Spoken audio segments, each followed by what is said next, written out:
নমস্কাৰ। আজি আবৃত্তি কৰিবলৈ লৈছো ভিন্ন ৰসৰ কবিৰূপে খ্যাত তথা বিশিষ্ট অভিযন্তা শ্ৰীযুত মনোজ কুমাৰ শৰ্মাদেৱে ৰচনা কৰা এটি সুন্দৰ কবিতা। কবিতাৰ শিৰোনাম বিৰম্বনা। মোৰজনী আছিল লেৰেলি চেপেটি, হেলাই হেফাই থকা, সৰু ধমকতে বিচুৰ্তি বিপা, তপত চকুলো সৰা। বন্ধুক গোচৰ দিওঁতে ক'লে জোখতে পাইছ তই, বিচাৰি বিচাৰি হৃষ্টপুষ্ট আনি শিক্ষা পাই গৈছো মই।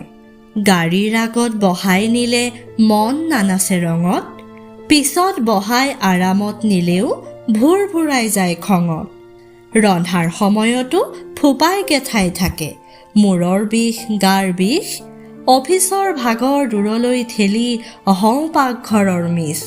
সেয়েহে এদিন ডাক্তৰক সুধি স্বাস্থ্যৰ বিধান ললো, ভাল ফল মূল ভিটামিন খুৱাই চেহেৰা সলাই দিলো। লাহে লাহে মুখ উজলি উঠিল, চৌদিশে চকু নিলে, মনো উৰিল ঢঙো বাঢ়িল, ভঁৰাল ক্ষীণাব ললে। আজিকালি আৰু সেইদিন গ'ল, ধমকিত তলমূৰ কৰা, বাহুবলেৰে বলিয়ান তেওঁ খোজত মজিয়া কপা। বন্ধুৰ কিটিপ কামত নলগালো, অচিন পথত খোজ দিলো, নুশুনি নুবুজি গছত উঠাই নমাব নোৱাৰা হলো। ধন্যবাদ।